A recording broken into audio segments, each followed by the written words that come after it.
Hey there guys, this is Glixer, and today I'm bringing you some space engineers. So right here I have a shuttle that I built, and this took a while to design. It's been in my head for a bit, and well, the purpose of this shuttle was that it had to go from the surface of a planet to space with relative ease. And in space engineers, that means employing all three types of thrusters. So there are three types. We've got our ionic thrusters right here, which have these little blue orbs, and they work only in space. They still work like in atmosphere. They'll do a little bit, but they're most efficient in space. They do a little bit of push in atmosphere. You have your atmospheric thrusters, which are the large turbines. They do nothing in space, and they are very efficient in the atmosphere.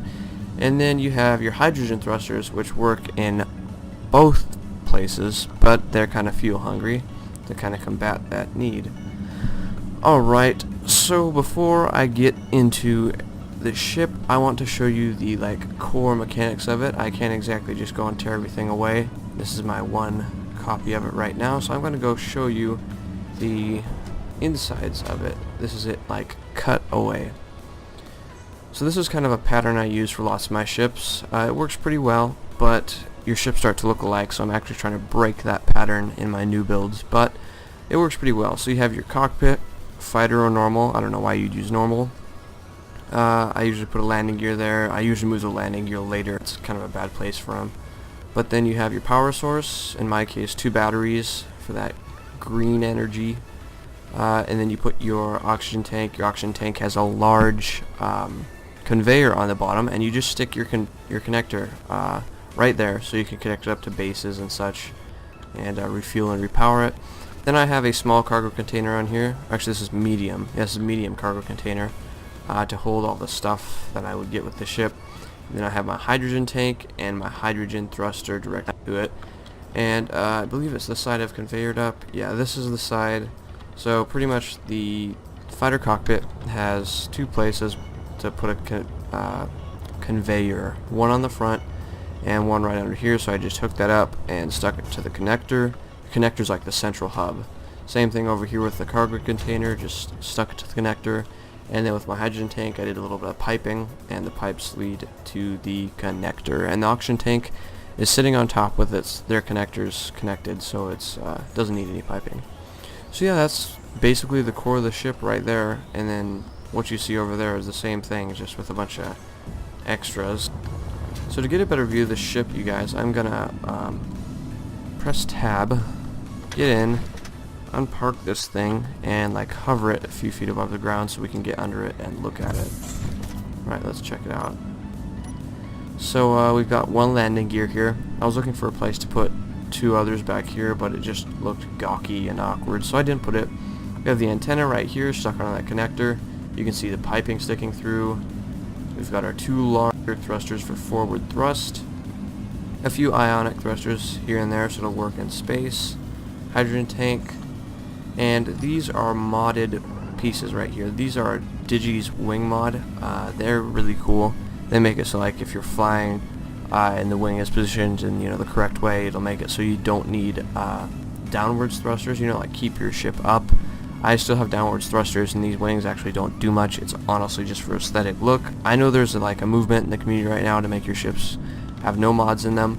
You could just easily make this thing with no mods. This is just aesthetic. You could honestly not even have this wing here, and it would still function just as well. So if that is any condolence to you, then there you go. I've also got this interesting little deal. Oh no, Space Engineer's trying to crash on me. We've got this structural rib that comes off the top of the atmospheric thruster and angles down, and then it comes down here and ends in an ionic thruster, which is kind of cool looking. The atmospheric thruster, the thrust pushes against it, kind of directing it downward, which is a kind of interesting piece about this ship. I just like it. It's aesthetically pleasing. And yeah, that's about it from what you guys see here. I'll just do a once round so you can get another good look at everything here. But yeah, also I only have 2 small atmospheric thrusters that are pointing forwards to create that backwards thrust, and That's the downside of this ship. They don't work very well because you got these two huge ones and the hydrogen going forward, and these just don't combat it. They take forever to stop it. I'll give you guys an example when we jump in a bit, but yeah, all in all, a pretty cool looking ship. And now let's see how it flies. So let's see, in the cockpit here we have the Gatling guns on one, so you can go shoot some stuff and lag out your game. We have two to turn on and off those air vents. I think I forgot to show those. I like how I tucked those away like right under the wing, if you can see that right there. It's right above the atmospheric end of the atmospheric thruster. Wait, what if I press Alt? Oh, I can't do it. Okay. Well, I hope you saw it. Then what else we have? We have 3, which turns off your atmospheric thrusters for when you're in space. I'm not going to do that now, otherwise we will have a hard landing on the ground. And then 4, you can use to turn off your atmospheric thruster, your hydrogen thruster, because you don't really need it. The ship is still fast without it, and in survival it's kind of just wasting hydrogen. If you're using it on the surface of the planet, you'd really only need the hydrogen when you're about to go into space, so you can just flick it on then and jet up into space.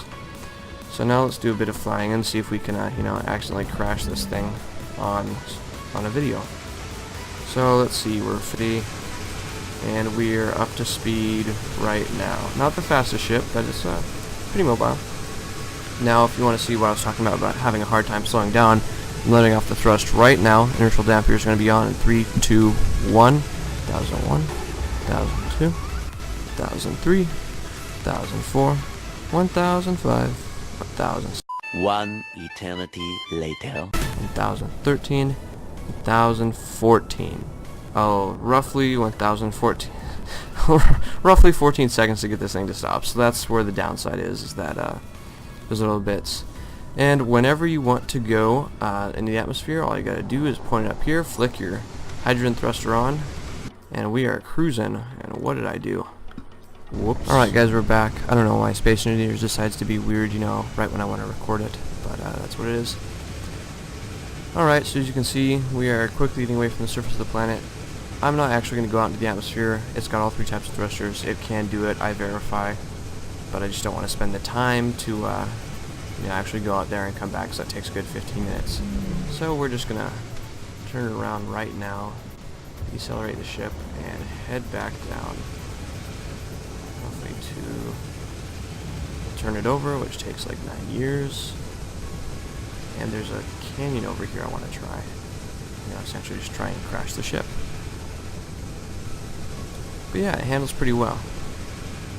I really like it. This is my first shuttle I've ever designed. I've only had Space Engineers for like a few weeks now, so yeah, I hope you guys like it. I hope it's not like some ugly thing that's only pretty in my eyes, but I think it looks alright. You? Alright guys, thanks for watching. As I said, this is my first shuttle, so it's kind of a first deal. Don't be too harsh. I don't expect it to be, like super good. It's alright. But thank you for watching. Like, comment, subscribe, and all that jazz.